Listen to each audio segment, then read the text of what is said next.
Bienvenidos a esta tercera edición del Club de Lectura Bitcoin de Prometea, con Del oro al Bitcoin, de Nick Batia. Hace 2 meses, en la primera sesión, tratamos 21 lecciones y ahí analizamos Bitcoin desde tres lentes, la filosófica, la económica y la tecnológica. En la segunda edición, ahí profundizamos un poco en la parte tecnológica con Inventemos Bitcoin. Y para esta tercera vamos a meternos en la parte económica con este libro que creo que es un complemento perfecto para meternos en materia. Como pequeña introducción, quiero remitirme otra vez a la parte de economía de 21 lecciones y leer dos pequeñas citas, una de Gigi y una de Robert Kiyosaki. Y Gigi decía, refiriéndose a la educación que recibimos en la escuela financiera, decía, algunos llegan incluso a atribuir la ignorancia general sobre estos temas a una ignorancia sistémica y voluntaria. Mientras que la historia, la física, la biología, las matemáticas y los idiomas forman parte de nuestra educación, el mundo del dinero y las finanzas solo se explora sorprendentemente de forma superficial, si es que se explora siquiera. ¿Vale?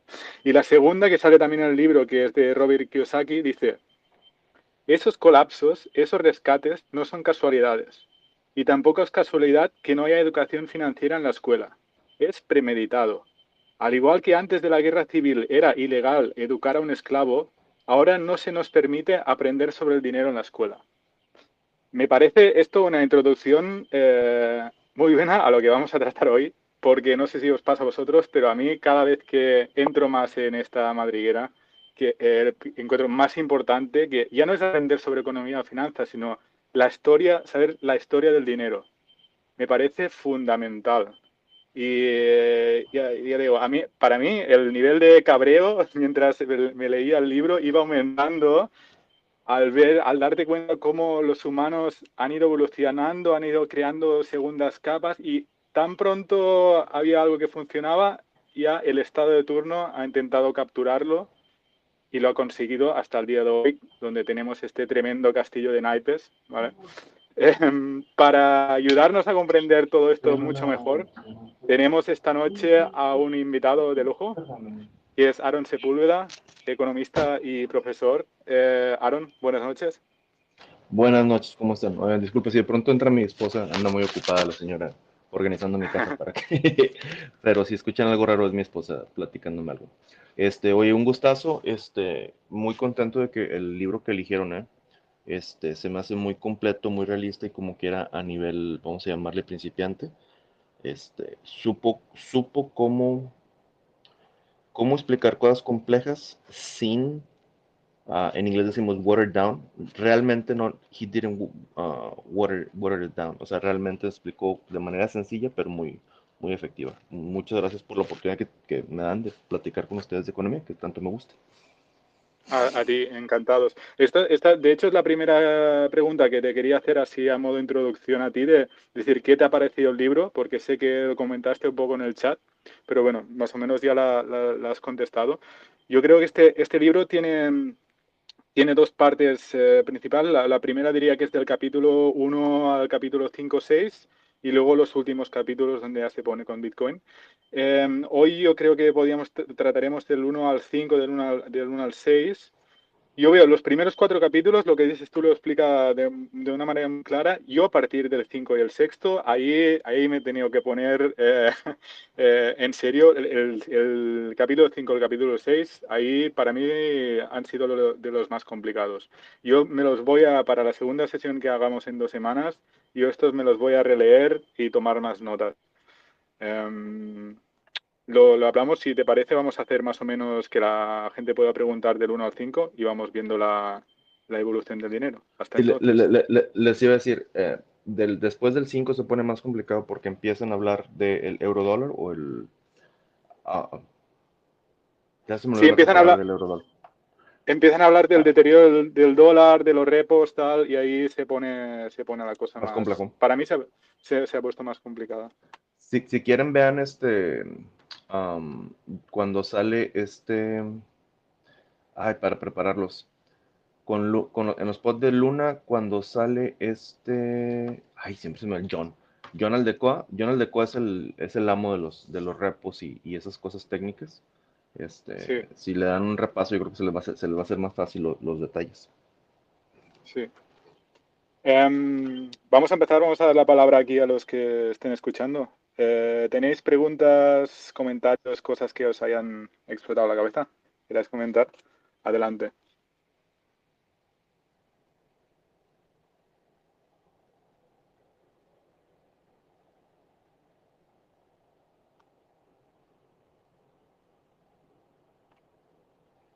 ¿No hay preguntas? Si no quieren hablar, pueden ponerlas en el chat, por cierto.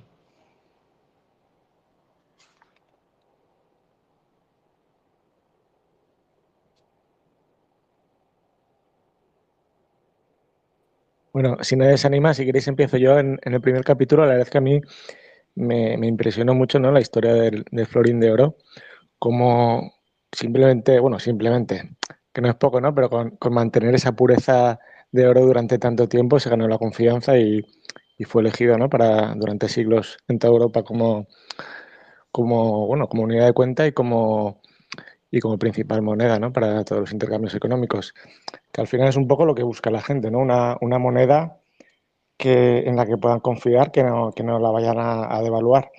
Y es un poco lo que tenemos también con Bitcoin, ¿no? El supply fijo, que sabemos que está garantizado, y un poco es lo que tuvieron con el florín durante esos 4 siglos.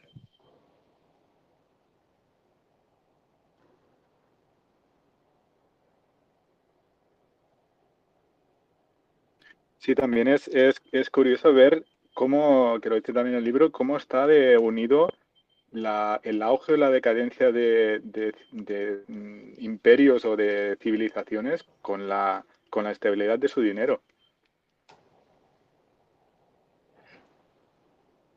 Sí, lo normal es que cuando un régimen político empieza a tener problemas, la manera más sencilla, y Argentina es el ejemplo mejor, es depender de o tratar de cubrir los errores, como se dice en inglés, paper over them. O sea, le pones dinero encima a los problemas y no los arreglas ahí, pero sí los pospones. Entonces, por eso las grandes preocupaciones, por ejemplo, desde en el 2008, que mucha gente tenía la preocupación de cómo se incrementa ahora sí que que sería la capa uno de la Fed se incrementa increíblemente, e inmediatamente todo el mundo dice, hay problemas en Estados Unidos, no debería de haber necesidad. Y es una señal, aunque no se derrumba el dólar americano, es una señal de que la sociedad estadounidense no está en good shape, como le decimos.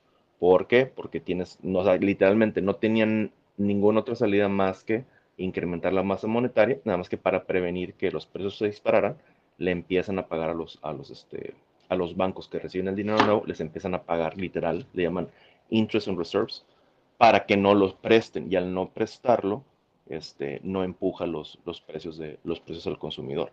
Pero sí te está diciendo que hay un problema grande en la sociedad estadounidense, que vamos a decir es la sociedad que produce el dinero internacional, y por lo tanto todo el mundo literal está envuelto en ese problema. Sí, yo quisiera comentar una frase que aparece en el primer capítulo que es bastante interesante, que viene a decir: el dinero es una herramienta de nuestra especie que nos permitió progresar a partir del mero altruismo recíproco. ¿Vale? Eso es muy importante porque el dinero no es algo que esté en la naturaleza, sino es algo que creamos para el progreso económico. Es un instrumento que creamos para mejorar los intercambios entre nosotros, evitar esos posibles roces que crea lo que sería una economía basada en el trueque, que realmente empobrece mucho más, no crea tanta riqueza como una economía en la que hay un instrumento en el que podemos medir nuestros intercambios y que podemos utilizar para incluso posponer nuestro consumo actual hacia el futuro.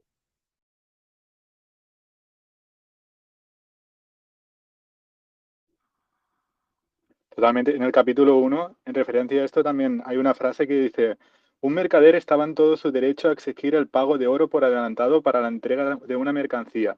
Pero si otro comerciante aceptaba una letra de cambio que representaba una promesa de pago en oro más adelante, su disposición a aplazar la liquidación final demuestra que las capas de dinero no son una construcción de los banqueros, sino que son algo inmanente a la tendencia del ser humano a controlar mutuamente. ¿No? Aquí también está relacionado que vemos que surge del intercambio humano y a veces nos pensamos que algunos instrumentos financieros vienen dictados desde arriba y es que no, esto fue una cosa necesaria que salió de nosotros para organizarnos y seguir escalando.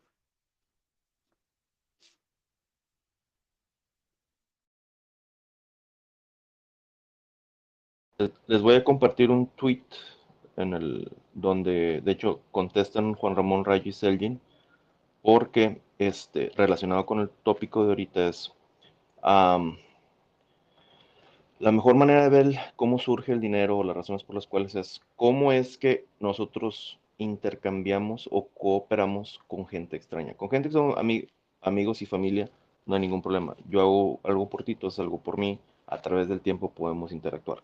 Con un extraño, cuando quieres algo de un extraño, no le puedes ofrecer tu promesa, porque tu promesa no significa nada para ellos, porque no te conocen. Por lo tanto, le tienes que dar algo en lieu, instead of, no sé, algo que suplante temporalmente esa promesa.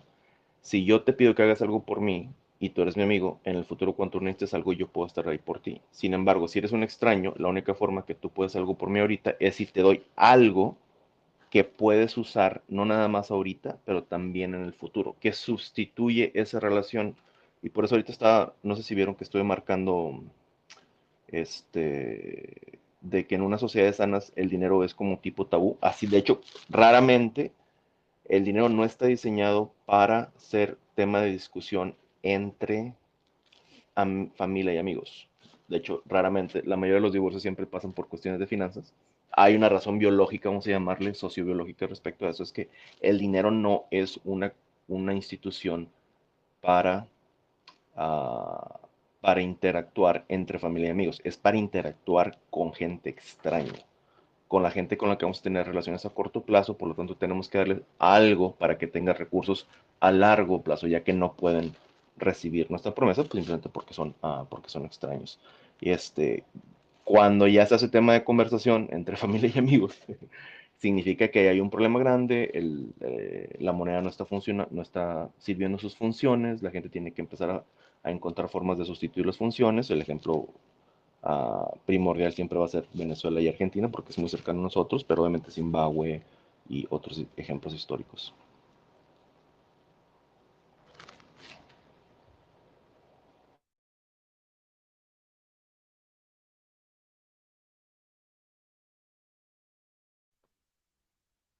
¿Alguien quiere aportar algo más o comentar algo? El capítulo 1 o 2. Sí, también en el primer capítulo se comentan las características más importantes de las monedas y es curioso porque las monedas se fabrican con metales considerados preciosos, duraderos y escasos. Luego el dinero es fungible, es decir, las monedas entre sí son fungibles, se pueden intercambiar. A su vez también esas monedas también tienen sus fracciones, también se pueden encontrar fracciones de esas monedas incluso más pequeñas.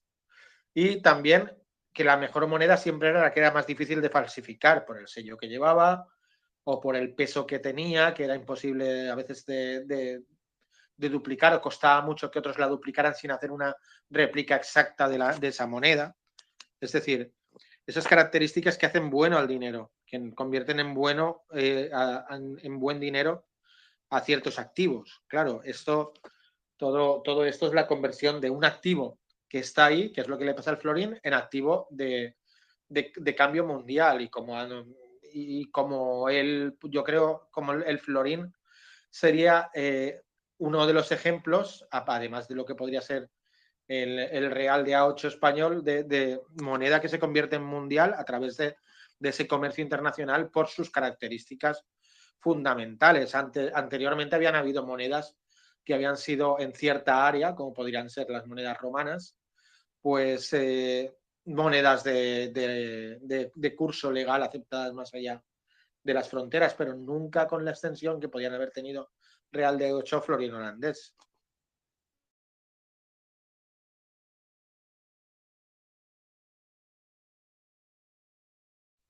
Yo me pregunto, ¿cuál serían los incentivos para que la ceca de Florencia no, o sea, para que se conservara el valor tanto tiempo, ¿sabéis? Porque en cualquier oportunidad que ha tenido cada uno de devaluar lo ha hecho. ¿Y por qué se conservó el valor tantos años? Buena pregunta, fíjate que no me la había yo. um, Porque cuando se empieza a utilizar mucho, tienes aún más incentivo a devaluar técnicamente, vamos a llamar. Porque como hay mayor demanda de tu moneda, si incrementas la masa monetaria, tratando de diluirla, en realidad no diluyes su poder adquisitivo, porque como hay mayor demanda, sube el poder adquisitivo. Mientras más gente lo empieza a utilizar, el poder adquisitivo empieza a subir, por lo tanto pueden diluirlo más o menos a gusto. Este, a lo mejor sí trataron, pero como había tanta demanda, no. Simplemente pudieron haberlo hecho, pero no se pasaron de lo que hayan tratado de devaluarlo, no pudieron, o fueron suficientemente prudentes para no devaluarlo demasiado, pero habría que ver los detalles históricos, pero sí, claro, que dure tantos años es bastante interesante. Yo creo que una razón puede ser porque era una moneda que era privada, ¿no? No era de ningún monarca. O sea, al final era la que usaban los banqueros, los comerciantes. Entonces, en el momento en que no está controlada por un monarca, que lo que siempre quiere es financiar sus guerras, sus despilfarros, es cuando la devalúa. Y en este caso, quizá al estar libre de una autoridad así central, pudieron aguantar tanto tiempo así. Correcto, además, como comenté, el florín, como se ve en el libro, el florín pasa, no es una moneda que se emita al principio en Florencia, pero luego se emite en otros lugares también. En Aragón se acaba emitiendo en Holanda el florín holandés, que se queda como moneda. Incluso en algunos países hay una denominación que tiene que ver con ella, como por ejemplo en Hungría se utiliza el forint, que tiene la misma denominación para ellos. Es decir, la moneda en sí, igual que en el caso de otras monedas, no era algo que de cada país, como ahora podíamos hablar de eso, del dólar americano, del euro europeo, sino que se podía emitir esa misma moneda en diferentes sitios, pero tenía que tener el mismo peso específico de metal precioso para ser considerado como esa moneda, aunque se acuñara de forma distinta. Y de hecho se producían imitaciones, como en Aragón, el florín de Aragón, o como en el caso de la moneda española, se acuñaba incluso en otros sitios. O sea, iba a decir Filipinas, pero creo que también se llegó a emitir en Filipinas. Es decir, no era algo específico de un país. Podríamos decir que esa moneda era de ese país, pero digamos que ese tipo de moneda se podía acuñar en diferentes lugares, incluso en reinos distintos. Es interesante si buscáis la moneda en internet, en la Wikipedia, no lleva, o sea, solo lleva por un lado lleva una flor de lis y por detrás es la figura de San Juan Bautista, que era el patrón de Florencia. Vamos, que no estaba la cara de ningún presidente, claro, era una república, tampoco de ningún monarca como, por ejemplo, el Florín de Aragón o otros florines de imitación que sacaron. Entonces yo creo que esto sí que fue clave, que no la controlara ningún monarca. Muy buen punto, fíjate, no había pensado en eso, hay que saber más los detalles más en detalle. A lo mejor, y también cuando el uso es muy generalizado, hay presión para que no se devalúen más, digo, guardando las diferencias o las proporciones. Hay una presión internacional, créanlo o no, para que el dólar no se devalúe tanto. Por eso cuando la inflación subió a 9, que para los argentinos o venezolanos es nada, mete una inflación de 9% anual sería como casi un sueño. Si hay presión internacional, créanlo o no, si hay presión internacional para que no se devalúe tanto, porque significa que todas las demás monedas se tienen que devaluar más o menos a ese nivel. Entonces también puede ser que la presión internacional haya sido demasiado fuerte.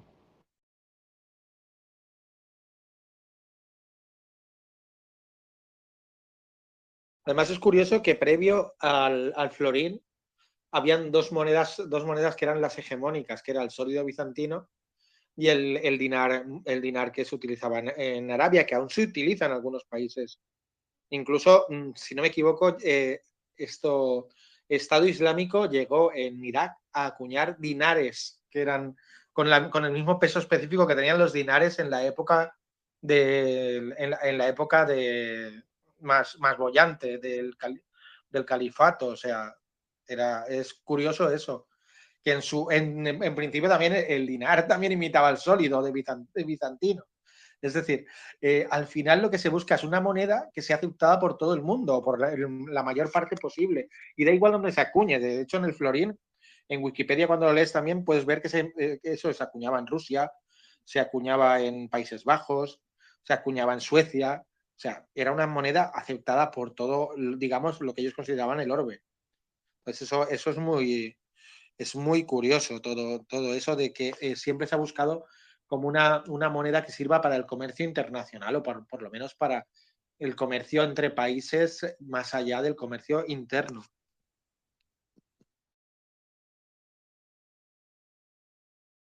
Sí, el dinero es un bien red, entonces por lo tanto normalmente va a haber un empuje hacia al tratar de llegar a un solo estándar, aunque no sea estándar, vamos a llamarle físico, en el sentido de que hay muchos dólares internacionales, por ejemplo, pero no significa que todos los dólares internacionales son iguales a los dólares estadounidenses, son derivados, vamos a llamarle, o segunda, tercera capa.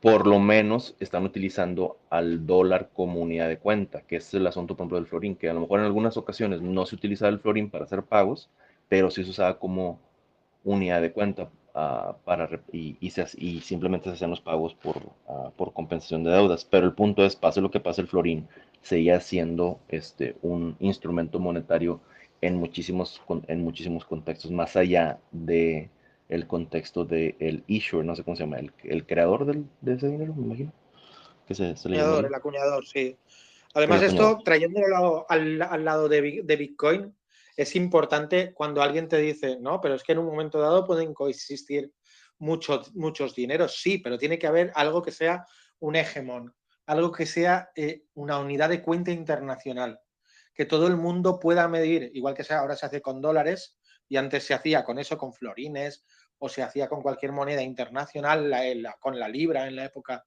del Imperio Británico, lo que sirva para medir en cualquier lugar del mundo cualquier bien o servicio para otra persona de otro lugar del mundo. No podemos tener 27 unidades, aunque tengamos las mejores máquinas del mundo para calcular, porque al final no llevamos cuando vemos un precio en un sitio para comprar, no llevamos la calculadora encima para hacer la conversión, sino que si nos lo dicen en una unidad de cuenta, mucho mejor.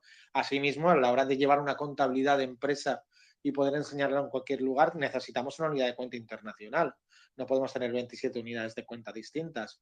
Y eso es importante, sobre todo cuando hablamos con gente que, digamos, shitcoiners o altcoiners, que nos dicen, no, pueden consistir 10, 15, 50, 100 formas. No, siempre ha habido una internacional sobre la que se movían el resto o con la cual se comparaban.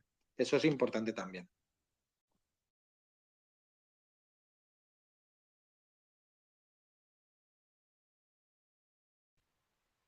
Una frase que me llamó la atención, me hizo mucha gracia en el primer capítulo, si queréis, antes de dejarlo, era que dice, se hizo popular entre la clase trabajadora como modo de llevar literalmente los ahorros de toda una vida en el bolsillo. Que no sé cuánto de real será esto, ¿no? Pero me recordó al poder llevar, ¿no? en una hardware wallet o poder llevar todos tus bitcoins encima. Y no sé, me pareció curioso. Pues puede ser correcto porque si tienes oro, sí puedes, o sea, una persona pobre, digo, claro, sí, vamos a llamar, no estoy muy seguro, pero sí el tipo de cambio entre plata, que normalmente era el dinero de la gente pobre, y oro sería uno a 17, significa que en vez de llevar 17 monedas, si tus ahorros son 17 o 20, ¿qué será? 24, ¿estoy en lo correcto? Sí. 20, ya, 24, no, 34, perdón. O tienes 34 monedas tú puedes con 2 monedas de oro cargar tranquilamente todos tus ahorros. Y para una gente pobre sería más o menos ahorros. Sí. De hecho, puedes tranquilamente andar cargando tus ahorros para cualquier emergencia que tengas. A lo mejor no es muy común, pero de que se puede gracias a que el oro te permitía eso. Y algo que también ata el primer capítulo con el segundo capítulo es que gracias al florín se desarrolla algo que es importantísimo y que lleva casi 1000 años con nosotros, que es la contabilidad. O sea, la contabilidad tal como la conocemos, contabilidad de doble entrada, se desarrolla gracias a que tenemos una moneda durante muchos siglos que es estable en su peso y que se utiliza para ese comercio. Y que la podemos poner como unidad de cuenta. Sin esa posibilidad no hubiera existido nunca la contabilidad la contabilidad la contabilidad actual, vamos, ¿no? Ahora se me ha ido de la cabeza, mira que lo utilizo todos los días, pero la contabilidad actual no se hubiera definido nunca sin haber existido una unidad que fuera básicamente estable durante tanto tiempo. Y eso es lo que habla cuando habla de Fibonacci y cuando habla luego de Luca Pacioli.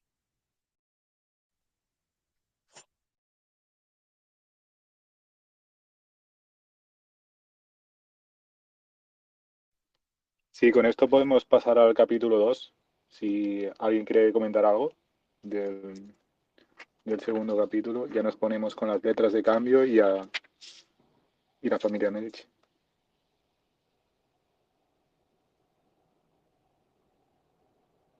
Claro, mira, siguiendo con el tema de la partida doble es importantísimo. Yo recuerdo que una de las cosas que aprendes enseguida es que cuando aprendes un poquito de historia de la contabilidad, yo que me he dedicado a la contabilidad varios años, es que el sistema de partida doble es una revolución absoluta cuando aparece.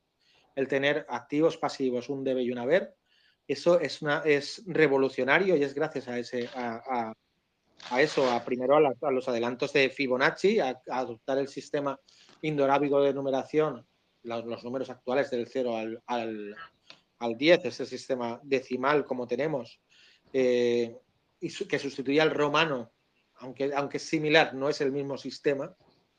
Entonces, todo eso aparece allí, ya le da lugar al tema de la letra de cambio y aparecer los activos y los pasivos en el balance de una empresa. Hasta entonces la contabilidad era simple, era prácticamente sumas de lo que se tenía. No existía ese concepto de crédito, pero se puede crear un mercado de crédito a partir de tener una unidad estable durante siglos y eso hace efectiva la aparición de la partida doble en los tratados de Pacioli. Si estoy en lo correcto, me imagino que sí se contaban las deudas, pero no de manera tan organizada y sofisticada y eficiente como cuando nace la contabilidad. Pues sí tengo noción que muchos de los, del desarrollo de la escritura tenía que ver con record, ¿no? Como escribir o guardar, poner en papel o en escrito quién le debe a quién, pero no significa que, gente individualmente pusiera su balance contable y dijera, ah, mira, esto que me deben es mi activo y esto que yo debo es mi pasivo. Eso ya se desarrolla después Correcto, sí, exactamente. La deuda sí que se contabilizaba, pero como algo lineal. O sea, tú podías contabilizar la deuda, pero, por ejemplo, los quipus en los Andes, que era un bastón en el que decía la deuda que tenía cada uno, lo que le debía al soberano normalmente. Esto es mi deuda, o mi deuda con algún mercader. Tenían palos donde se señalaba la deuda, pero era lineal, no había un concepto de activo igual a pasivo, ni un concepto de debe y haber, sino únicamente me debe tanto dinero. Pero no había ese concepto de que los activos y los pasivos nos llevaban a tener un neto contable. La aparición de ese neto contable como un balance de lo que tengo menos lo que debo, eso es importantísimo ahí en ese momento, de poder contabilizarlo. Hasta entonces no era tan claro.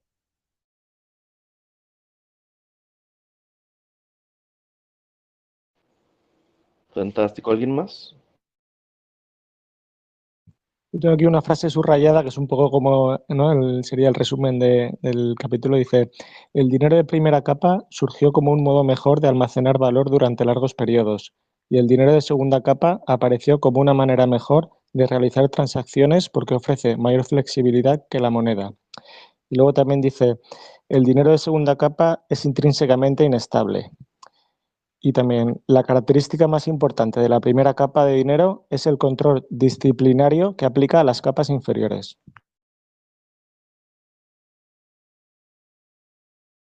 fantástico. Ahí es el equilibrio entre ¿cuál es la palabra que se utilizaba? Elasticidad, suficiente elasticidad durante momentos difíciles y suficiente disciplina durante momentos de auge. Que las crisis no sean tan profundas y que las expansiones no sean tan exageradas. Y eso te lo permite el hecho de tener dinero en diferentes capas. Crédito para la flexibilidad y dinero base o bienes finales para la disciplina.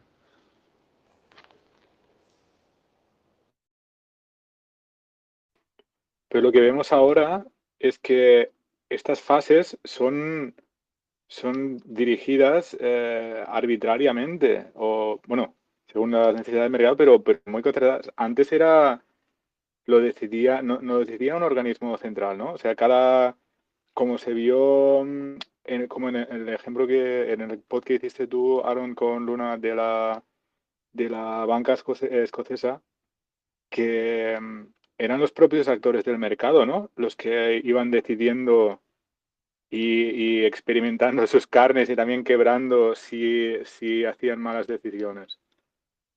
Como debe de ser. De hecho, una manera sencilla de verlo, si estoy en lo correcto, a lo mejor está mal aplicado, pero bueno, algo que me da mucho la atención es que en los dos, Venezuela y en Argentina mismo, se puede decir que el mercado depura la oferta monetaria. Los billetes que están feitos y todo eso lo empiezan a decir, no, este sí, y eso en sí mismo controla, me imagino durante épocas de alta demanda monetaria, durante crisis, van a ser un poquito más flexibles y van a aceptar cierto. Pero durante buenos tiempos todo el mundo te empieza a sacar dinero maltratado, feo, y el mismo mercado naturalmente empieza a marcarlo. Y es un proceso de aprendizaje donde los billetes más viejos o más usados, normalmente el mercado te los empieza a rechazar y por lo tanto hay un feedback, un mecanismo de feedback donde, ok, prepárate durante buenos tiempos, no aceptes cualquier tipo de documento o activo monetario durante buenos, pero te das cuenta cómo se equilibra. Y durante momentos difíciles donde todo el mundo está desesperado, bueno, venga, te puedes tomar un poquito más de riesgo simplemente por la desesperación. Y ahí mismo esa actitud del mercado de tener feedback te estabiliza la oferta monetaria respecto a la demanda monetaria.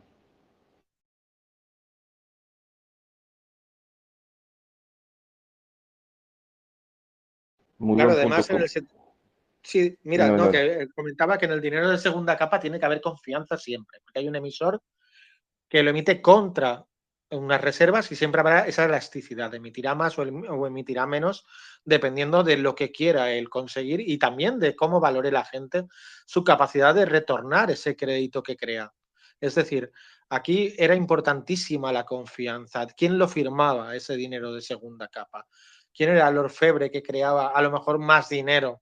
Que siempre ha habido, como hemos dicho antes, ese abuso que es intrínseco, al que está sujeto siempre la creación de segunda capa y la inestabilidad. Entonces dependía mucho quién lo emitía para que se valorara mejor o peor. Aquí no había un emisor único, no podíamos hablar de el dinero de tal país, sino el dinero de tal emisor de letras o del emisor de los pagarés contra el oro. Era importante porque sabía todo el mundo siempre que habría más de lo que había en reservas. Entonces, dependía mucho de la capacidad que podía tener para devolverlo. Y otra cosa, voy a hacer dos comentarios que creo que son pertinentes ahorita, fíjate, complementando lo que acabas de decir. En una, no es nada más que el emisor sea confiable, que obviamente es súper importante. El en qué está invirtiendo el emisor porque no es nada más crear dinero y tienes confianza, es creo dinero y lo presto a un deudor que esté produciendo bienes y servicios en alta demanda. Si no es así, naturalmente el mercado te empieza a descontar esa falta de demanda o demanda inestable de lo que los activos que están respaldando el dinero de segunda capa lo está haciendo, porque es otra cosa que debemos de hablar. Siempre que hablemos de primera y segunda capa, por lo menos en la banca libre, el punto cuando hablemos es que aunque y fíjate que hay que desarrollarlo esto, pero la capa base es menor que la segunda capa, obviamente, hay menos unidades, pero lo que está respaldando el proceso de la segunda capa no es nada más la primera capa, sino los bienes y servicios que los préstamos que crean el dinero de segunda capa están financiando. No sé si tenga sentido lo que digo.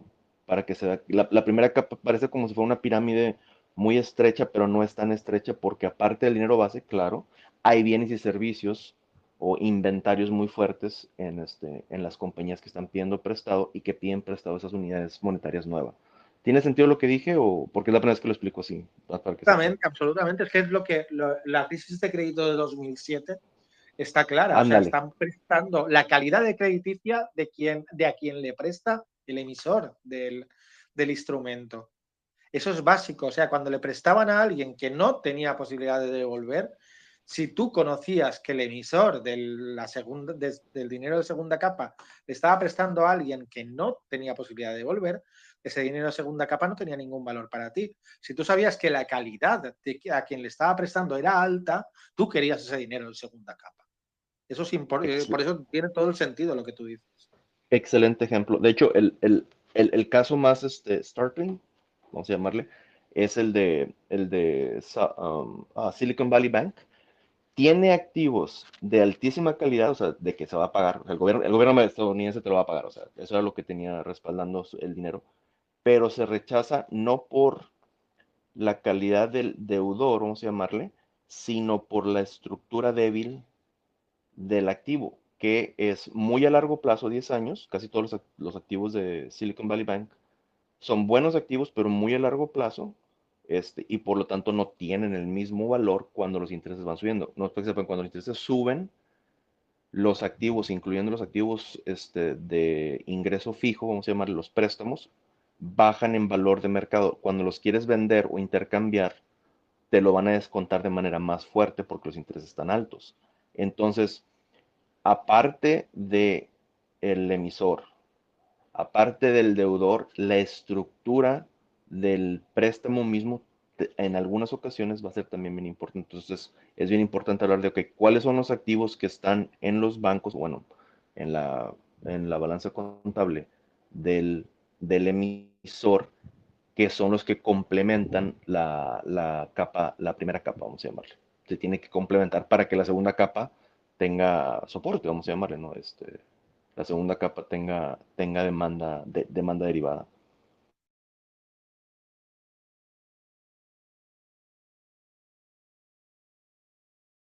El problema de esto es que, claro, eso al final es muy difícil de comprobar, ¿no? Por la persona media ciudadano que usa el dinero.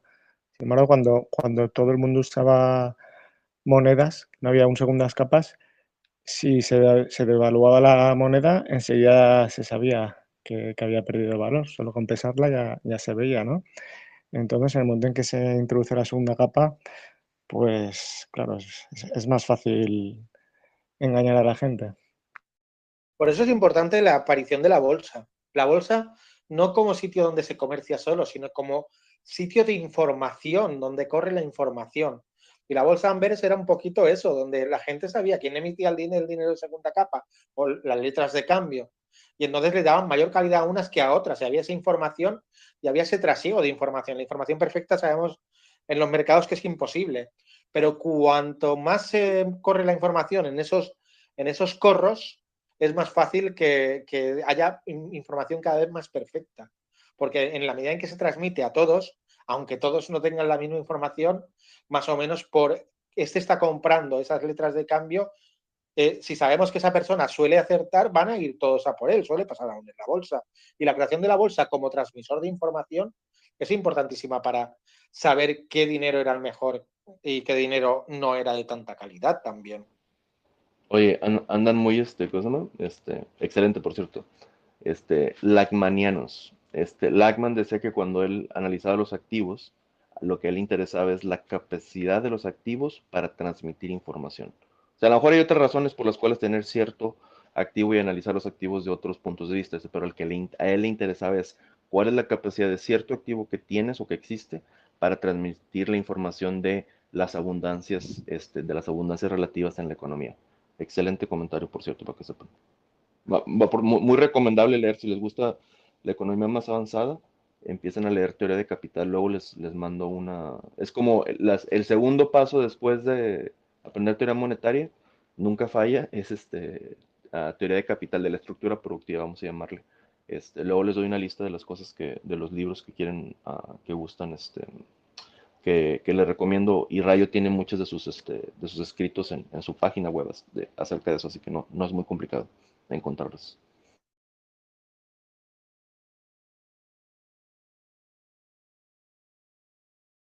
Incluso en Amberes aparecieron los primeros periódicos económicos como forma de transmisión de esa información, o sea, de decir, tal letra se está pagando a tal interés, o sea, se está descontando a tal interés, estos otros pagares se están descontando a este interés. Y eso era una información valiosísima para la gente y compraban esas noticias que seguramente en algún momento incluso habría su manipulación en la noticia, como todos sabemos en toda bolsa, pero que de una forma u otra esa información era valiosísima para el que estaba comprando, el saber cómo se descontaba para tener una referencia a la hora de comprar. Completamente de acuerdo. Esos son el desarrollo de información. De hecho, los free banqueros, vamos a llamarles, los que estamos a favor de la banca libre, nos la hemos pasado diciendo, mira, cuando no había FDIC, los bancos tenían que publicar sus actos. O sea, imagínate, tenían que publicar su balanza su balanza contable. Imagínate que estuviéramos en Twitter y uno de los anuncios es la balanza contable de un banco comercial tratando de convencerte que pongas tus ahorros ahí en vez de otros lugares. La necesidad y la demanda de información era altísima cuando el Estado no protegía al público en general como, se me olvidó la palabra, lo opuesto de deudores sería como prestamistas, me imagino, como acreedores. Cuando ya te protege el Estado, tú como acreedor ya no te importa, ya sigues hacia otro lado. Por cierto, alguien que hizo un comentario de que era más, cuando se empieza a crear dinero documento, ya es un poquito, de segunda capa, es un poquito más difícil juiciar, vamos a llamarlo, o hacer un juicio correcto. Lo que hacía la gente en general era, sigues a ciertos, vamos a llamarle líderes de opinión o gente de mucho dinero, vamos a inventar. Donde en el banco comercial donde tenga su dinero Elon Musk, ahí voy a poner yo mi dinero porque él tiene el tiempo y los recursos para estar averiguando los detalles, o no sé, Warren Buffett, lo que tú quieras. Aparte, el conocimiento financiero era superior, precisamente en tiempos antiguos. Una, porque nadie te iba a proteger. Y segunda, porque los mismos bancos para convencerte tenían que educar e informar respecto a cómo funciona la banca, aunque sea de manera muy sencilla o muy superficial, tenías que tener ese conocimiento simplemente porque los mismos bancos te querían convencer que hicieras negocios con ellos. Entonces, para convencerte que son un buen negocio, te tienen que decir qué es un buen banco y qué no es un buen banco. El flujo de información era mucho más alto cuando el Estado no se metía.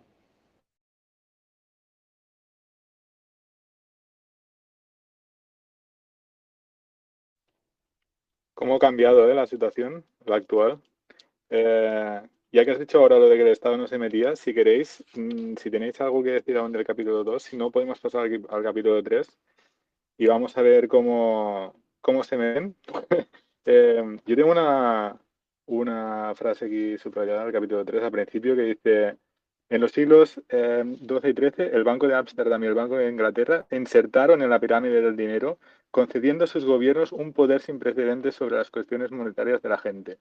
Al imponer el uso de sus propias monedas de segunda capa, los gobiernos y sus nuevos estatutos de Banco Central eliminaron la posibilidad de que sus ciudadanos tuvieran la libertad de denominación monetaria. Tremendo esto, ¿eh? Sí, todo esto está inserto en siglos XVI y XVII, cuando empiezan sobre todo en los Países Bajos, acaban de terminar la guerra contra España, la guerra directa para independizarse, digamos, del Imperio Español, y están en plena guerra para conseguir todo el comercio con América, con las Indias. O sea, con América no, con las Indias, con la parte asiática, perdón. Entonces, todo esto está inserto dentro de una situación, digamos, de guerra comercial. para conseguir todo ese tráfico de especias por parte de los Países Bajos principalmente.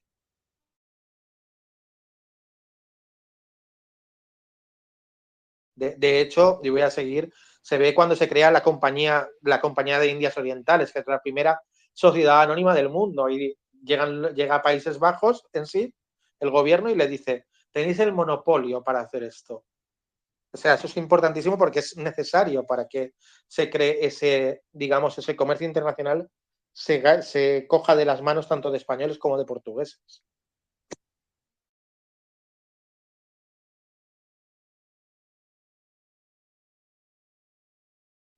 Pero es que desde entonces ya, desde el siglo XVII, XVIII aquí está, desde entonces ya no hemos tenido la libertad de escoger la moneda, ¿correcto? Y ojo que es el momento en que se crea también el capitalismo financiero moderno, ¿eh? O sea, la Compañía de las Indias Occidentales es la primera empresa de capitalismo moderno que conocemos, la primera sociedad anónima.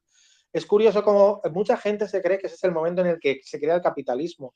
O sea, y hay una especie de creación del capitalismo moderno a partir de la Compañía de Indias Occidentales, pero previamente, aunque no salga en el libro, lo comento, este no era el mercado más libre. Los mercados más libres eran casualmente los de los siglos XII y XIII, que eran aquellos mercados donde se juntaba gente a comerciar sin interferencia de ningún Estado. Pero aquí el capitalismo financiero aparece ya con interferencia del Estado creando monopolios. Eso es importante porque a veces cuando te explican historia económica eso te lo hablan. En la fundación de la Compañía de Indias Occidentales es el principio del capitalismo financiero, pero no del libre comercio. El libre comercio existía muchísimo antes. Creo que, si estoy en lo correcto, creo que es en esas épocas, vamos a llamarle, pues que sería 1600, 1500, 1600. Normalmente le llamamos mercantilismo y luego ya viene a finales de los 1700 Adam Smith criticando el mercantilismo, que se tiene que empezar esos mismos monopolios se tienen que empezar a destruir, se tienen que empezar se tienen que dejar de utilizar, vamos a llamarlo. Porque si el mercantilismo empieza, ya cuando empieza a ver, cuando se descubren cuando empieza el colonialismo, cuando se descubre América y cosas así, y esos monopolios, en el punto de vista de Smith, alentan, en vez de acelerar, uh, le ponen freno al libre comercio, en vez de facilitarlo con herramientas financieras, esos monopolios lo realentan, vamos a llamarle, they slow it down, el desarrollo del comercio basado obviamente en instrumentos financieros que proveen la liquidez para que el comercio internacional suceda de manera lo más posiblemente fluida.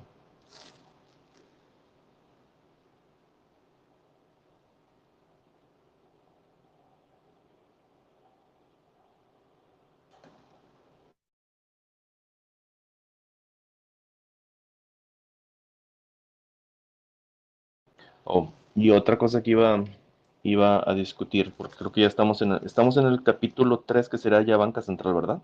Nada más para asegurarme. Sí, correcto. Ok.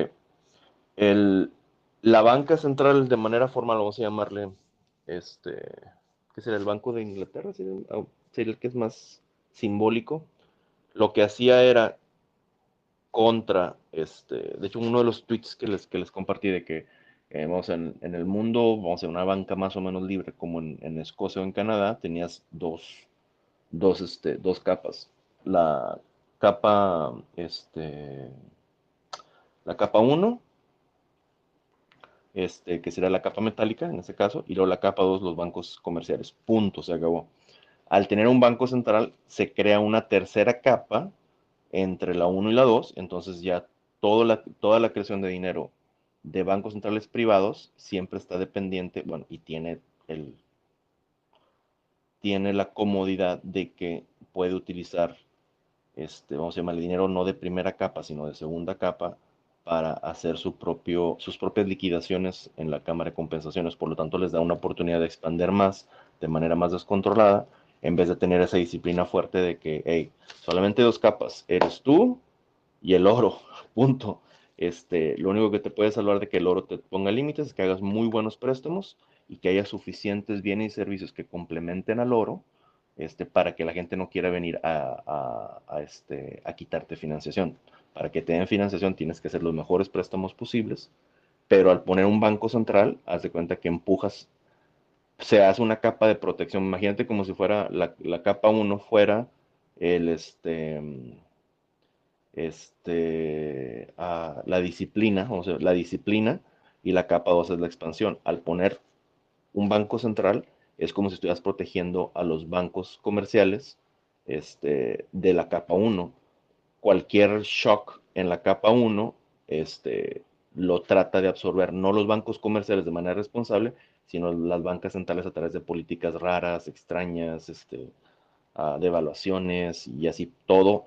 Por eso mismo los mismos bancos comerciales, y es algo que, por ejemplo, no hay que moralmente idealizar los bancos comerciales, porque los mismos bancos comerciales te dicen, hey, te voy a poner una capa de protección, entre el oro y tú. Y los bancos comerciales dicen, muchísimas gracias. Creo que ese alguien fue el que dijo, dice, mira, los bancos comerciales van a utilizar de reserva y de unidad de cuenta el dinero que estén ustedes utilizando. A los bancos comerciales no tienen, vamos a llamarle, dimensión moral de si está bien o está mal. Lo que tú le des, lo que la gente esté utilizando, si la gente está utilizando dólares, van a utilizar dólares de reserva. Si la gente utiliza oro o Bitcoin, los bancos comerciales van. Esa no es una acción. Si el Estado viene y dice, te voy a poner un banco central que te proteja en contra de la capa 1 y te puede ser más descontrolado, los bancos comerciales van a decir, muchísimas gracias, voy a tomar esta oportunidad, porque eso es como voy a maximizar mis ganancias esperadas. Pero le pone más distancia a la gente común y corriente de disciplinar a los bancos comerciales. Por eso la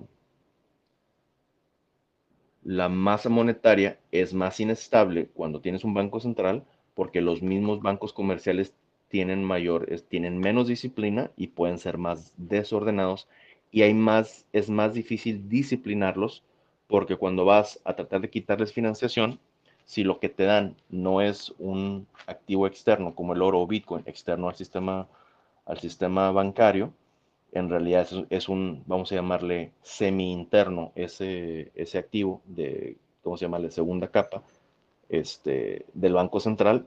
Lo único que está pasando es, y creo que Rayo lo enseña, lo enseña en sus clases. Lo normal es, llegas, la expectativa natural es, ok, algo está raro con el sistema bancario, sea lo que sea, voy, redimo mis notas y mis depósitos, te llevas oro, te llevas Bitcoin, lo que tú quieras, y le quitas la financiación, no nada más al banco específicamente, pero también a todo el sistema bancario. Ahorita con un banco central vas, redimes, sabes que algo está mal con el sistema, déjame voy y redimo mis, vamos a llamarle notas o depósitos. Lo que te dan es dinero de segunda capa, en ese caso, bueno, dinero del Banco Central, significa que le estás dando financiación, ok, no al banco comercial, pero sí al Banco Central. Y el Banco Central, tan pronto tú le das financiación, puede expander y puede proteger a esos bancos comerciales a los que tú no estabas muy de acuerdo. Entonces, pase lo que pase, siempre estás atrapado de una u otra manera en un sistema que a veces te parece correcto y no tienes ningún problema, por eso no redimes, pero en otras ocasiones te parece que hay necesidad de redención y no hay mecanismo de disciplinar a la banca comercial como si lo había bajo la banca libre. ¿Por qué? Porque el Banco Central entra ahí como una capa intermedia para proteger a los dos, al gobierno y al gobierno y a los bancos comerciales. De hecho, aquí en delante, Menger lo utiliza, que es lo bueno que sí lo menciona. De segunda capa se puede utilizar, aunque sea solamente, y de hecho yo creo que esto les va a ayudar mucho para entender el sistema monetario actual. En la segunda capa, aparte del dinero, vamos a llamarle retail, en español creo que se llama dinero al menudeo, si estoy en lo correcto. Es de segunda capa, claro.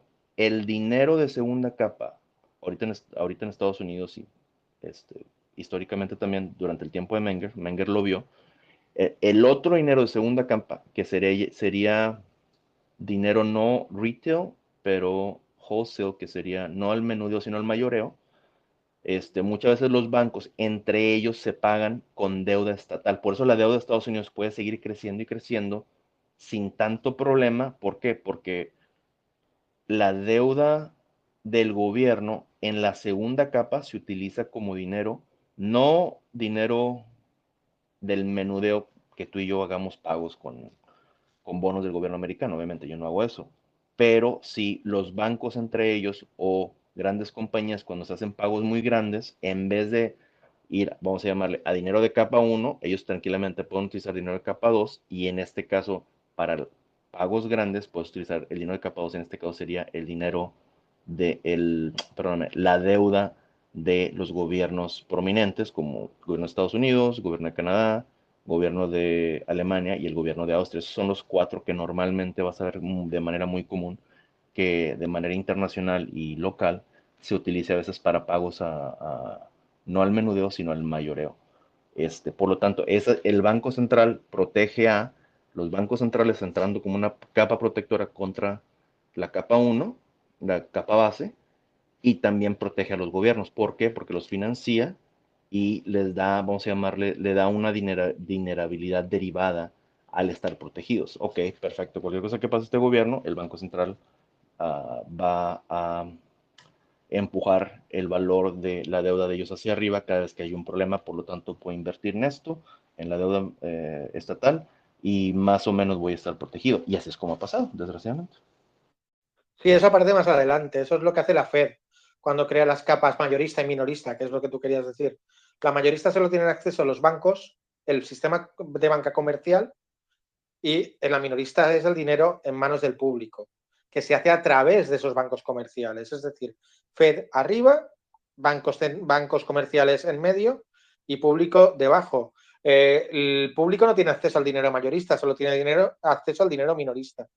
Pero previamente a hacer toda esa construcción del dinero mayorista y minorista, la gran invención del Banco de Ámsterdam es descubrir, es decir, el oro tiene que estar todo depositado en nuestras arcas y nosotros somos los que vamos a emitir los certificados de depósito para cada uno de vosotros cambistas. Cuando queréis cambiar dinero de segunda capa, yo seré el que os lo cambie a vosotros. Pero el dinero de primera capa lo voy a tener yo, porque soy el único que tiene derecho a tener ese dinero guardado. Ya hace la primera confiscación de dinero de primera capa, ya se queda con el oro, el Banco de Ámsterdam. Eso es importantísimo. Luego ya el Banco de Inglaterra lo que inventa también, la gran invención que hace el Banco de Inglaterra, además de custodiar y emitir depósitos y servir como cámara de compensación, es el poder descontar letras de cambio también. O sea, ya le quita más cosas a los cambistas. Va quitando todo eso del mercado libre y lo va centralizando en una entidad. Eso es lo que va haciendo luego el Banco de Inglaterra. Claro, todo esto lo que lleva es de ahí al patrón oro y luego vamos creando ya todas las capas. Importante también que tanto el Banco de Ámsterdam como el de Inglaterra emiten deuda, a su vez que también se convierte en dinero de primera capa. Y aparece algo más en la punta de la pirámide, que no es solo algo metálico, algo tangible, es una deuda que emiten. Ya lo que antes era segunda capa, entra a primera capa. Es correcto. Alguien dijo una capa intermedia, me acuerdo que nos dijeron, crear una capa intermedia como para proteger literalmente a todo el oligopolio monetario. Van creando esa capa intermedia para ir protegiendo lo más posible a los irresponsables, literalmente. Es lo que pasa, que termina siendo. Totalmente, es que es bastante perverso porque no solo alejan a los bancos de la capa base y no los pueden hacer accountable, ¿no? Que sería en inglés, sino que y que están sometidos al, ¿cómo se llama? El riesgo moral, ¿no? El too big to fail y tal, sino que aparte, también esto lo pone en el libro, dice, el Banco de Ámsterdam fue una respuesta normativa a la negociación de valores y un modo del gobierno de controlar cada una de las transacciones que se realizaban entre sus depositantes. tenía supervisión financiera absoluta sobre la economía porque dirigía de una forma centralizada todas sus transacciones y obtenía una visión generalizada de las relaciones financieras entre sus clientes. Es que es un torbellino de incentivos perversos. Sí, mientras más se centraliza, más incentivos hay a pervertir el sistema. Aunque obviamente ciertos niveles de centralización son necesarios, la centralización extrema te da todos los incentivos negativos a empezar a saltarte, principalmente saltarte la disciplina del mercado, ¿no? Que es lo que normalmente los gobernantes y casi todo el mundo quiere evitar lo más posible.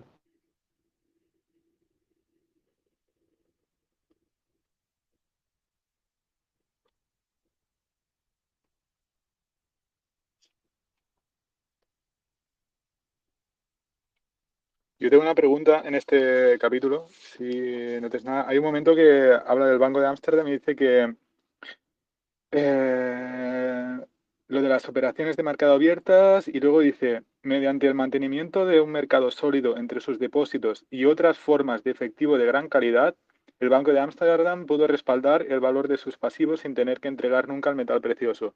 ¿Qué son estas? ¿A qué se refiere con otras formas de efectivo de gran calidad? A ver, repíteme la cita, nada más para asegurarme.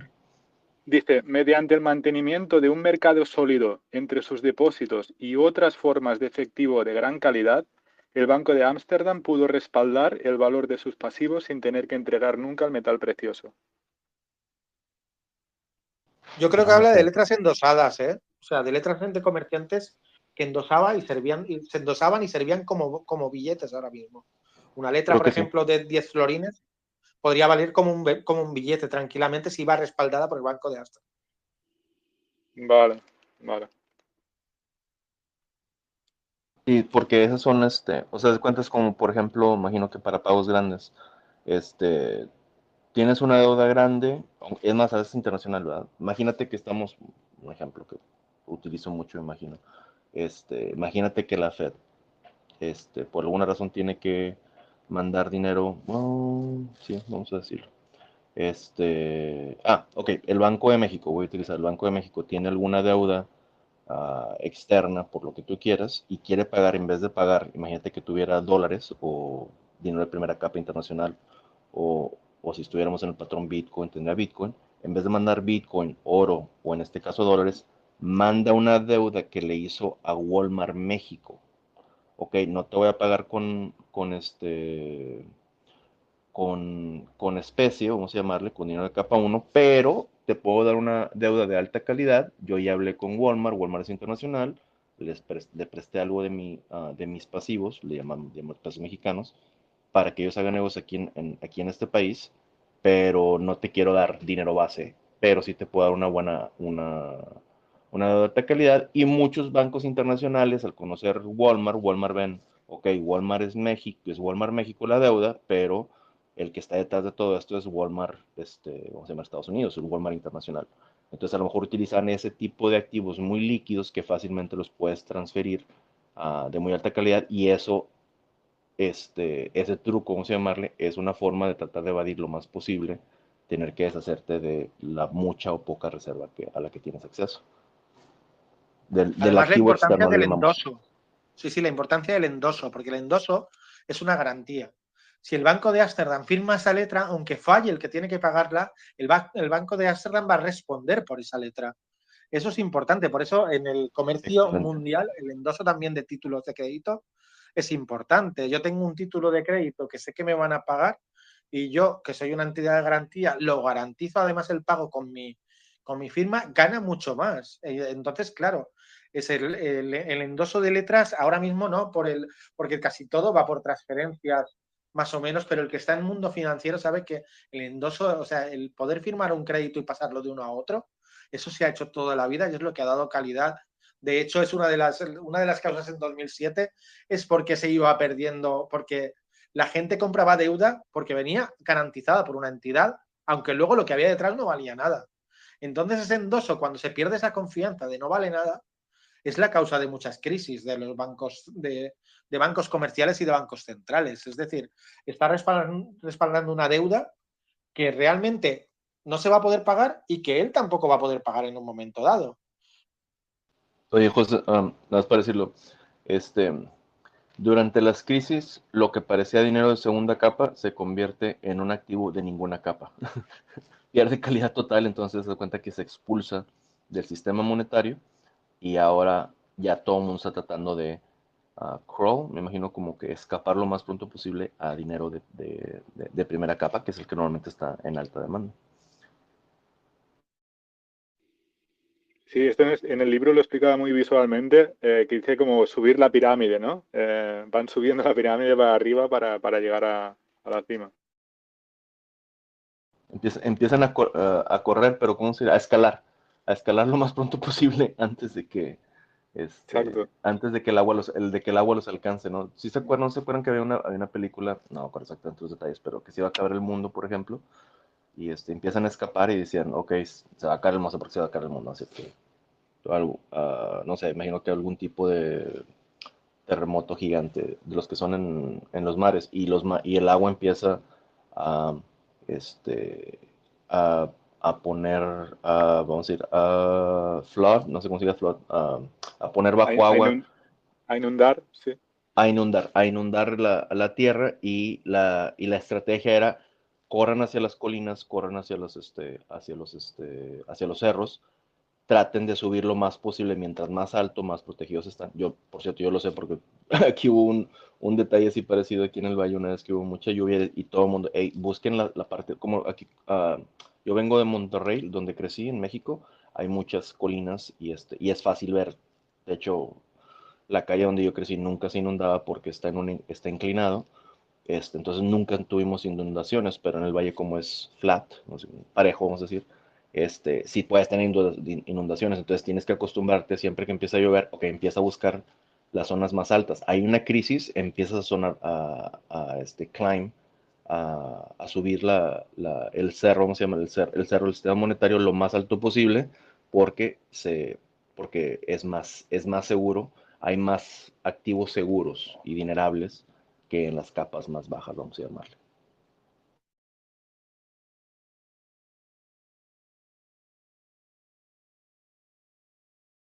¿Tenéis alguna aportación más o una pregunta más al capítulo 3? Si no, vamos pasando un poco, porque veo que ya llevamos una hora y cuarto, hoy se va a quedar corto. Si tenéis algo que comentar, si no, pasamos un poco más adelante. Hola. Hola. Hola, sí, se te oye. Hola, hola. Yo tenía aquí algo que me ha llamado la atención, no sé si alguien más lo ha hecho o ha sido mi ignorancia, pero comenta que en el Banco de Inglaterra, no sé si también lo decía en el Banco de Ámsterdam, que cuando se constituía al principio como que tenía ya un periodo de vida predefinido. Eso me llamó la atención. No sé si lo encuentro por aquí. Sí, dice, el acta constitutiva inicial del Banco de Inglaterra, emitida en 1694, solo le garantizaba 11 años de vida. Dice, cuando la carta estatutaria expiraba, el Banco de Inglaterra y el gobierno iniciaban conversaciones. Claro, luego a los dos les interesaba que se renovara, pero esto me llamó bastante la atención, que tenía un Sí, es que en tiempo de principio vida se creaban para predeterminado. una guerra.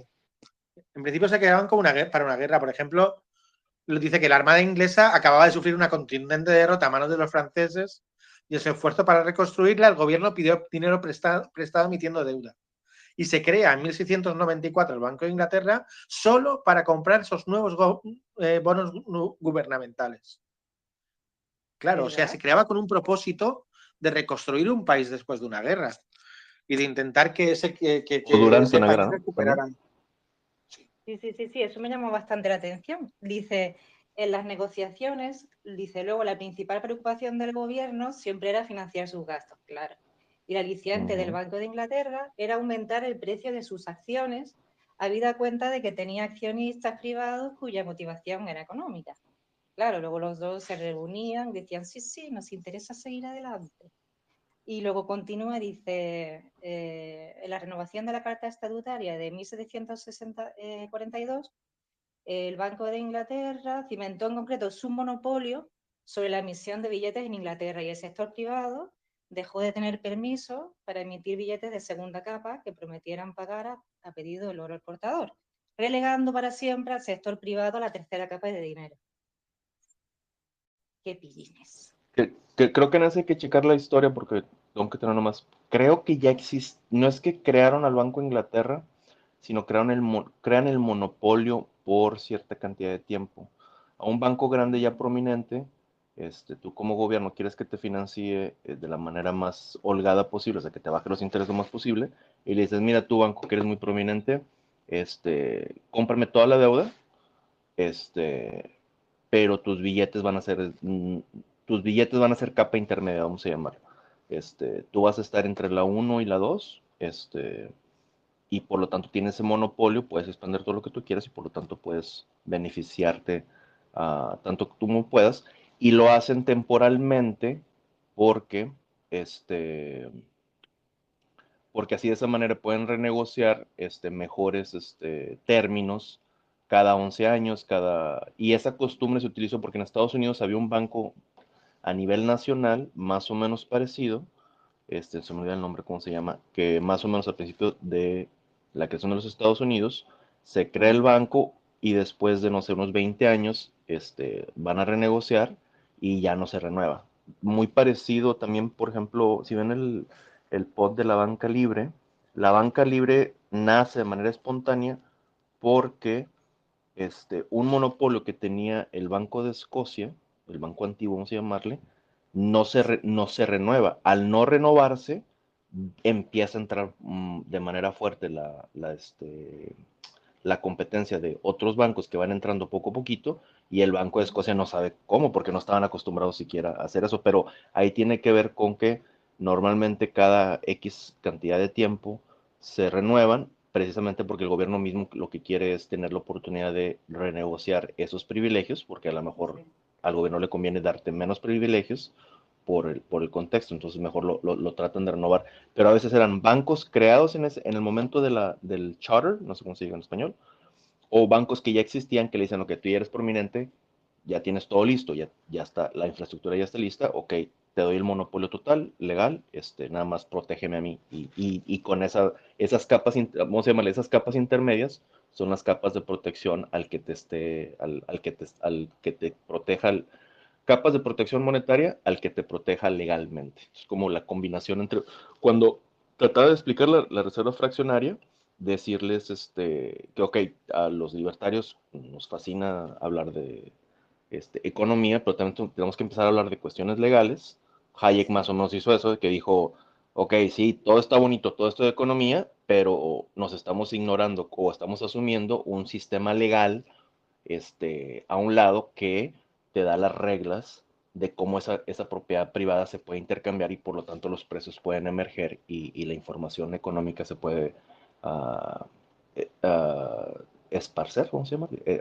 Se puede esparcer. Entonces, Sí. cómo el creador de legislación encuentra formas de proteger a los que te pueden crear capas de protección en el sistema monetario y cómo se interactúan unos a los otros. Y precisamente, ¿por qué?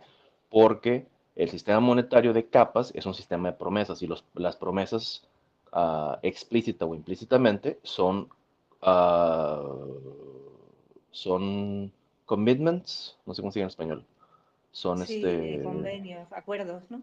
Compromisos. Son compromisos, convenios, que a veces explícita y a veces implícitamente son cuestiones legales. A los que sean abogados de aquí les va a encantar que empecé a hablar más de ello. Yo les aprendo mucho a los abogados en ese sentido, porque obviamente no es mi...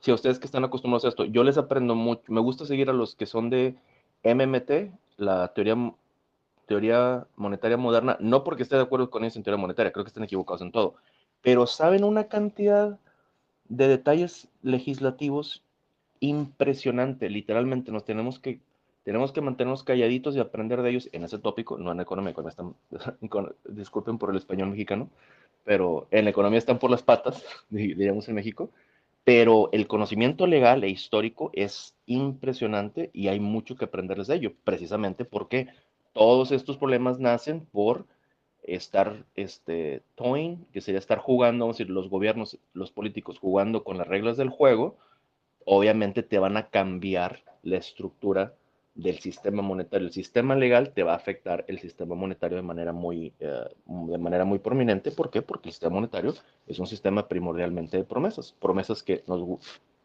explícito o implícitamente son promesas legales.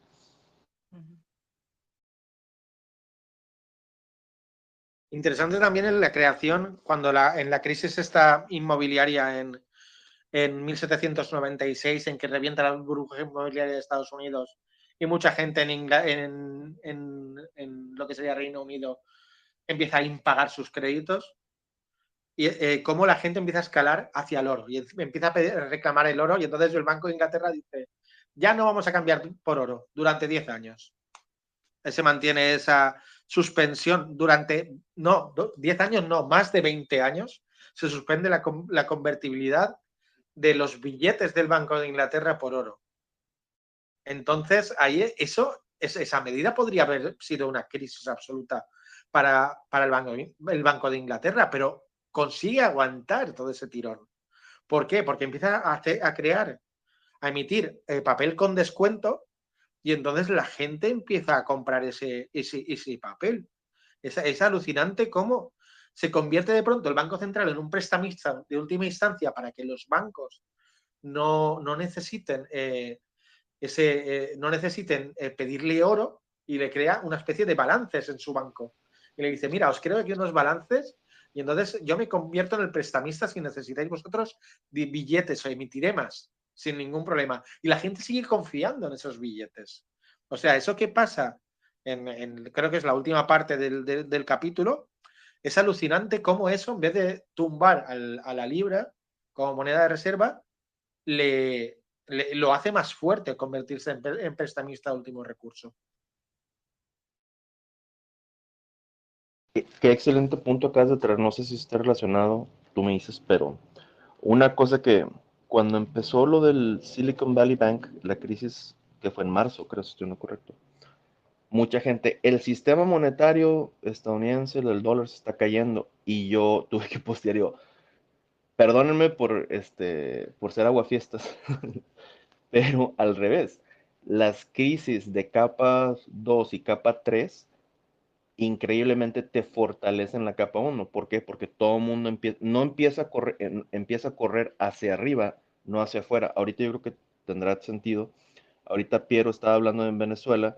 Cuando hay una hiperinflación, ya sea lo puedes ver de dos maneras. Una, emerge una nueva capa 1, una nueva cima, o todo, como es un desastre el sistema monetario, vamos a decir, por ejemplo en Venezuela, la gente empieza a tratar de salirse, es tan malo ese cerro o esa montaña monetaria que trata de salirse lo más pronto posible y trata de de escalar en otro sistema monetario que en este caso sería el dólar. Pero el punto es, muchas veces lo que pasa es que se fortalecen ciertos sistemas monetarios porque a veces las crisis son en capas, no es tanto que sea una crisis de una capa 2, no necesariamente significa que sea una crisis de todo el sistema, porque la capa 1 muchas veces, siempre cuando sean más o menos responsables, vamos a llamar, es la capa de protección para los usuarios, es ok, si hay un problema en las capas 3 y 2, vete a la capa 1.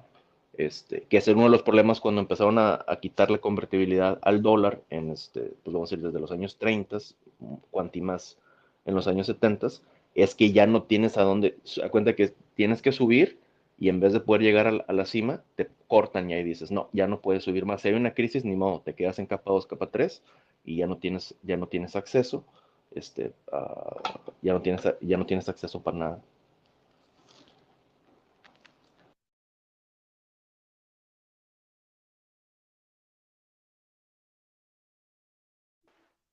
Sí, estamos llegando a las 11:30, llevamos 1 hora y media. ¿Tenéis alguna pregunta más sobre el capítulo? Vamos a ponernos con el 4 rápidamente. No quería extenderlo esto mucho más de la 1 hora y media, 1 hora y 40. ¿Hay alguien que tenga alguna pregunta?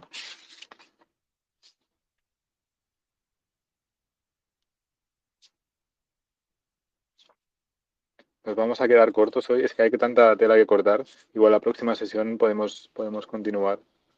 Sí, sí. Cualquier cosa que haya quedado corta, por ejemplo, lo de la velocidad monetaria, yo creo que sí la tengo que explicar después. Sí, Este, mira, en hay detalle, dos cosas, Aaron, pero para después. sí, hay dos cosas, Aaron, que tenía apuntadas aquí para preguntarte, porque me he apuntado un poco lo que nos ha quedado pendiente del chat estos días. Y había dos cosas. Una es la velocidad del dinero y otro que si nos podías explicar por qué era tan importante el eurodólar y los dólares offshore. Oh, ese es el Y bueno, es el tópico. Es si el quieres, tópico. sí, ¿no? Es tremendo esto. No sé si os queréis poner ahora con eso o lo dejamos para la próxima. Como veas, Diré yo que para la próxima, para poder meterme en detalle, contestar preguntas y todo eso, porque sí, de hecho, se los voy a soltar ahorita desde una vez.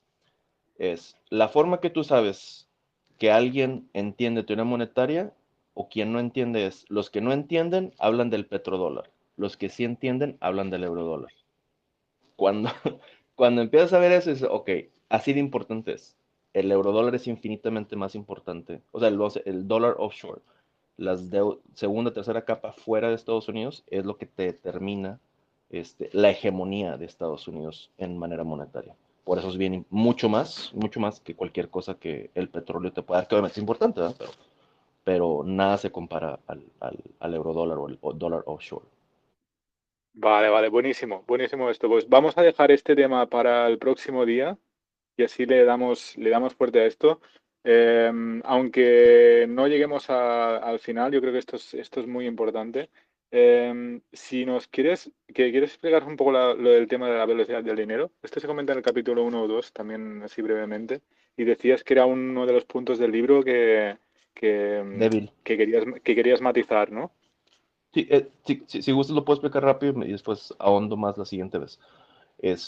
La velocidad del dinero es la forma es la frecuencia en la cual se gasta una unidad monetaria. Y la velocidad de transacción simplemente es qué tanto tiempo se tarda en llegar tu pago a la contraparte que está recibiendo el pago. Entonces, por ejemplo, vamos a decir que la tecnología, digamos, voy a inventar, tienes bitcoins y en una semana, no sé, se tardan, voy a inventar, un minuto, le mandas el pago a alguien, se tarda un minuto en llegar el pago, agarras tus cosas, se van, después esa persona agarra ese bitcoin, lo utiliza para hacer otra compra en esa semana, como se utilizó dos veces, la velocidad del dinero en ese contexto sería 2, literalmente 2, pero la velocidad de transacción sigue siendo un minuto, o sea, no tiene ningún problema. Siguiente semana hay una mejoría en la tecnología, se corta el tiempo, en vez de un minuto se tarda 30 segundos la transacción, pero digamos que otra vez gastas un Bitcoin, esa persona que lo recibe lo vuelve a gastar en una semana, en esa semana la velocidad monetaria sigue siendo 2, porque se gasta dos veces la oferta monetaria existente, pero la velocidad de transacción mejoró. Entonces, ¿qué te dice? Que la velocidad de transacción y la velocidad monetaria son temas completamente diferentes. Por eso, si gustan verlo cuando digan velocidad monetaria, piensen frecuencia de gasto, frecuencia de, sí, frequency, spending frequency, no sé si habrá otra palabra, pero ya en español ya sabrán ustedes, con qué tanta frecuencia se está gastando la oferta monetaria existente, esa es la velocidad del dinero. La velocidad de transacción es otra cosa que es muy importante, obviamente, no es algo trivial, pero son tópicos muy diferentes que se mezcló, creo que fue Jeff Booth, y se lo dije, y muy buena onda el señor le sacó la vuelta en un space, pero metió esa idea de que son lo mismo, y no son lo mismo, o sea, no, son tópicos muy diferentes.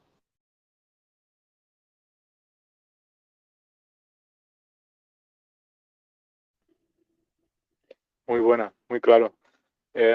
¿Alguien quiere comentar algo sobre esto que ha dicho Aran ahora mismo? O si queréis hacer alguna pregunta última, tal, tenemos aún un par de minutos, ¿eh?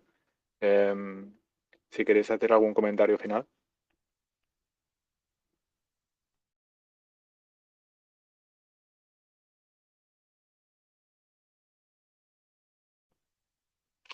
Vale, pues si no, lo dejamos aquí. Esto se ha quedado corto, no hemos llegado al capítulo 5, pero ya me lo pensaba. Aquí hay mucha tela que cortar. Seguimos en 2 semanas. Muchas gracias, Aaron, por venir aquí de invitado. Muchas gracias a todos los que habéis participado y hablando, como José Antonio, TCL, Satoshi Head, todos los que habéis hablado y todos los que estáis escuchando. Y nada, en 2 semanas seguimos y empezamos con la Fed y el abandono del patrón oro. Perfecto. Oye, gracias a ustedes, que a mí me encanta hablar de estos tópicos y ustedes me dan la oportunidad y saber que hay gente interesada en lo que yo he estudiado, pues obviamente me parece muy fascinante y se los agradezco bastante. Me empujan más todavía a seguir adelante en mi estudio y en mi propio estudio. Gracias a ti. En 2 semanas le damos otra vez. A la misma hora, en 15 días nos vemos. Buenas noches.